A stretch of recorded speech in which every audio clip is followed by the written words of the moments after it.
playing another Pay Me No Mind sports and entertainment video, jumping into some cycling update very quickly. You saw what the title was. I was lucky enough to have a new bike day today or this week. So you saw on the thumbnail, but that's the new camera skills. I need my gimbal, but it doesn't work right now. But anyway, that's my Canyon. Let's see if I can get it in the shot. Yeah, there we go. So that's my Canyon CFSL 8.0 Ultimate CFSL 8.0 Disc Di2. I don't know if you've been looking for bikes. Obviously, in stores, they're very difficult to get right now. This one was I've been watching the Canyon website for the past couple of weeks and really wasn't expecting to be able to get one. And at least they had a ETA for new inventory starting, I want to say within the last 3 or 4 days and then going into early October. But I really wasn't watching it too closely. I was kind of resigned to just getting a new bike next year and waiting for inventory to kind of, I wanted to touch a couple of different bikes, see what I liked, check out a couple different brands. There were 3 or 4 different brands that I was kind of having some interest in, developing some interest in and whatnot. But the value that the Canyon had, whether it was the Aero or one of the Ultimates with the electronic or electric shifting, with the Ultegra on there, as well as the wheel set, the color combinations and whatnot, it was hard to go away from Canyon once I stumbled onto it. I kind of was holding out a little hope that the lesser expensive bikes would become available first. That didn't happen. I'm not trying to brag on how much money I spent or whatever. I'm still getting over the sticker shock. But there, like I said, there were 2 price points that were way more favorable. To my savings account. But the Canyon became, the Ultimate became available and I wanted a bike. So, and I had the money for it. So I did what I wanted to do. Didn't go over too well with the wife at first, fellas, or anybody with a spouse. And especially if your spouse doesn't ride, it's probably going to be a 48-hour, 72, 96-hour cooling period. Especially if said spouse happens to figure out what the price tag was on the new ride. But getting around to first impressions, coming up from my my Domani right there, AL2, aluminum, 8-speed, Saris or Claris, whatever the lowest level. It's an entry level bike. But me and that thing right there we had a good run. I'm not going to get rid of it. It will be my backup bike and kind of my day-to-day bike. Incidentally, I just put I had to switch over to some Mavic Axioms after tearing up some the stock rims that came with it a couple of weeks ago. So I had to spend over $250 for a set. As a 235-pound guy, you learn some things about how, how your weight can work against you and your power or strength can work against you. So I just had to invest in a wheel set for that bike that I was digging the wheel set too, to be honest with you, and noticed some improvement with switching over to those Axioms. But, it's still going to be very much in my riding, week to week and whatnot. But looking at the Canyon, it was a really big.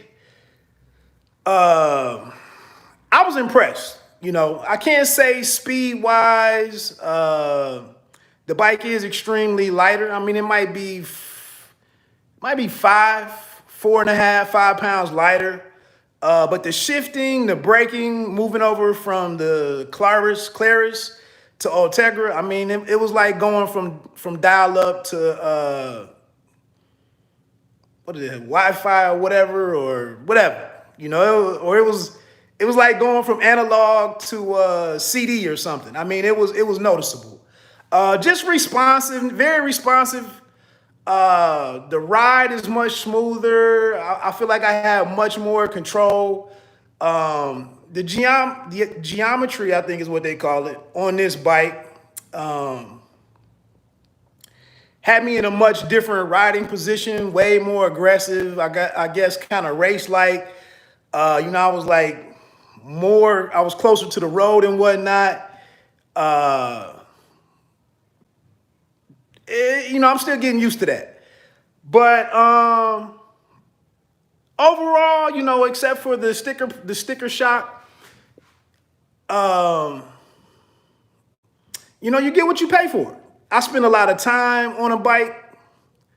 I ride quite a bit, 3 to 5 days a week, depending on how things are going.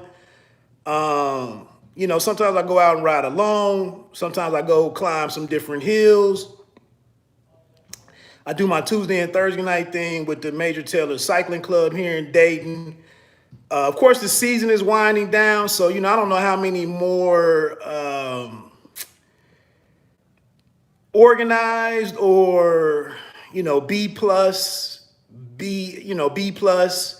or not competitive, but, when you get out with certain levels of riders, who've invested in equipment and whatnot, or good bikes, and they ride consistently and are pretty strong, pretty fast. Anything can happen. And so I don't know how many more of those types of rides are really left, with it being, getting ready to get into October and whatnot. But we'll see. But like I said, overall, I'm very pleased with it. The box arrived Thursday, I think, Friday, I think. It came Friday.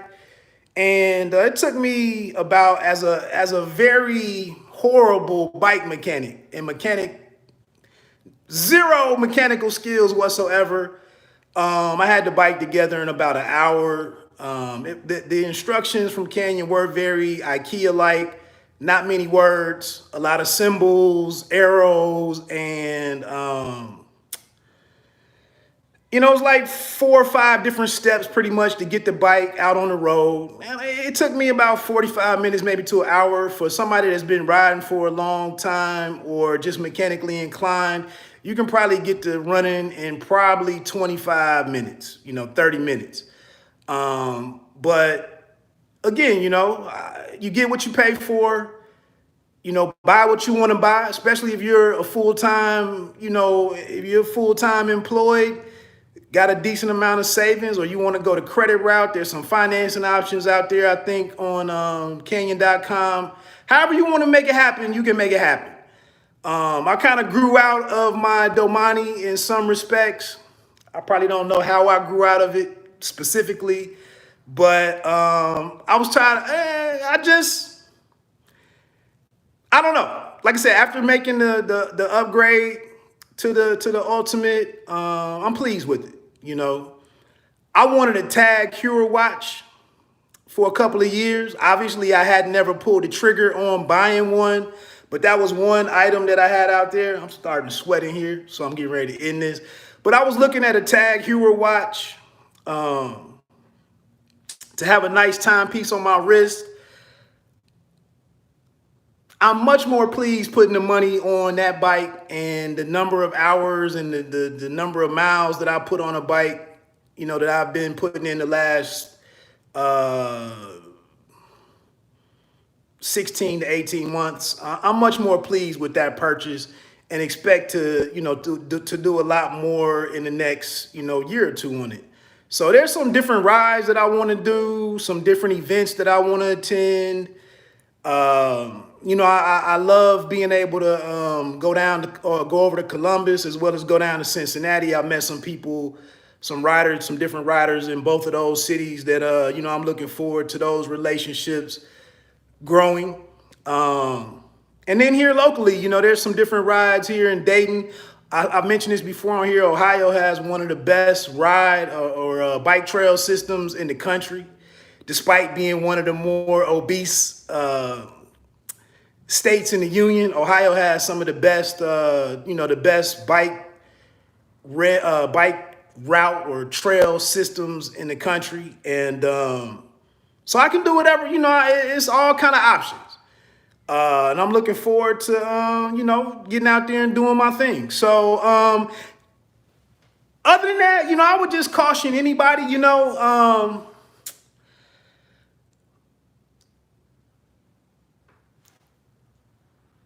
it's what you want to do.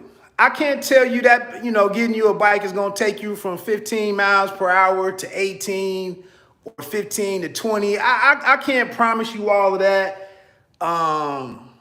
I'm just pleased with the purchase. The shifting was an eye opener. The braking, moving from rim brakes on the Domani I caught a flat today too on my second ride. I think we put in nearly 80 miles today on this morning's ride. But going from rim brakes to disc brakes, I know some people do not, some riders or cyclists don't like the additional weight of the disc brakes. I value the safety. I feel like when I wanted to stop, I felt the bike stopping. And I think when you get out on country roads, approaching two-way stop signs on major or, across state routes where cars are traveling 45 miles per hour and up, you might be coming down a hill to that stop sign. You might be coming to a dead end on the road that you're on into, fast traffic. I'm cool with the trade-off of being able to stop more in a shorter distance, I feel. And so I'm good with that additional weight. It was much different going from aluminum wheels to carbon wheels with the Reynolds that come on these. These I think are 41 millimeters. I think is the rim depth or whatever.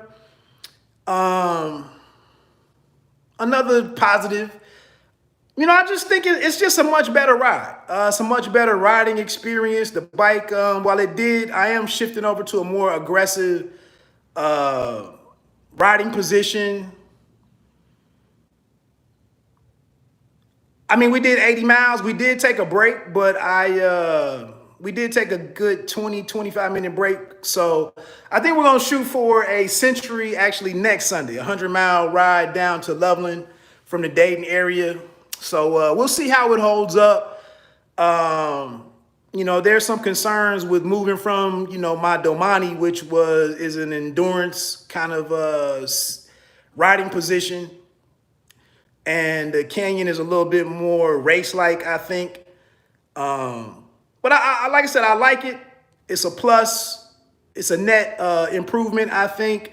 I'm looking at it as a mobile gym membership that I just bought for the next 5 to 7 years, depending on the quality of the gym that I would go to. I pay for it up front.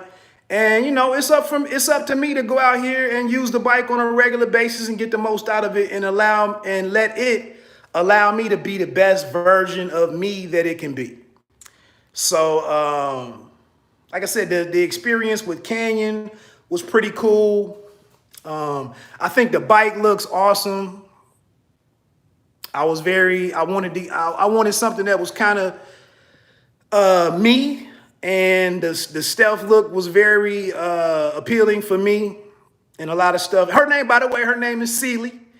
The character that named after the character that Whoopi Goldberg played in one of my favorite movies, one of my top 3 movies, In the Color Purple. Most bikes, it seems like for men, it seems like the bikes are referred to as females, gender-wise and whatnot. I don't think I know any dudes who ride a bike that they refer to as a male,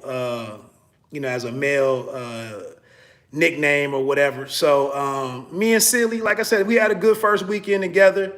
I was fortunate enough to have a partner who did some racing back in the day, and I think, I don't want to put his business out there, but he seems to be very mechanically inclined. And then bike wise, he kind of gave me some pointers, kind of like a bike fit, not a professional or a certified bike fit by any stretch of the imagination, but I mean, he asked some different questions that seemed like he knew what he was talking about. And we even recorded it. And, I looked at kind of my cadence and me pedaling to get an idea of my seat, whether my saddle height was great for me and whatnot. So, that's the thing, you meet people who can help you out in this thing and point you in the right direction, give you some good advice. And so shout out to my guy, I'm just going to say Webb. He went behind me, making sure different things were torqued properly. And just, overall, you don't want to get out doing 35 miles per hour on a bike going downhill or 24 to 28 miles per hour on some flat, trying to sprint with others, and you're not on a sound piece of equipment. So he went behind me and double checked anything, like I said, my shoddy mechanical skills. So I'm good to go now. And like I said, we just put in maybe 78 to 80 miles this morning. So, it's kind of broken in now. I look forward to just moving, into the future with, my weekend bike or my A bike. We'll still be getting it in with Big Blue over there, old durable Blue, and go from there. Like I said, man, it's just the end of my first riding season. Accomplished a lot this year, had a lot of fun, met a lot of great people, had some good experiences in the 3 or 4 events that I participated in. And like I said, we're meeting up with people, other riders in Columbus and Cincinnati, and having a variety of different options. Just looking forward to what the future holds with cycling and my personal fitness. I have hit a plateau of sorts, and it seems like I'm stuck between 235 and 240, but my riding has been a little sporadic. I really let frequency and intensity drive my weight loss, and it's kind of been just very erratic the last 2.5 weeks for whatever reason or another. So it is what it is. I don't know if I get a chance to really lock in, this winter and fall as things move indoors. But, a lot of progress this year, coming down from 283, 284 down to 235. It's like, give myself a break, quit looking at the scale and some other stuff, and just live a little bit. So that's it. I'll be back on here. I'll talk about hitting this first century next week, hopefully weather permitting. I didn't look 7 days out into the forecast to see what may or may not happen next week, but I'll come back on and let you know how that went. I am very interested to know, being on a bike that's more of a racing seating position. How does that's the thing with the aero, with the ultimate versus the endurance bikes that were out there on the Canyon website. Is this more of a metric century friendly bike and below, 62 miles and below? Or, would there be any problems, when you get up to 75 miles, 100 miles? I don't know. Climbing wise, I saw some videos out there considering the Ultimate one of the best climbing bikes out there. I haven't really gotten on a good one, like a hill with some real difficulty. So I don't know. I don't know. I enjoyed it though. I'm pleased with the purchase, and that's that. Let me get on out of here. Like I say with everything, man, you don't have to be great to start, but you have to start to be great. Peace.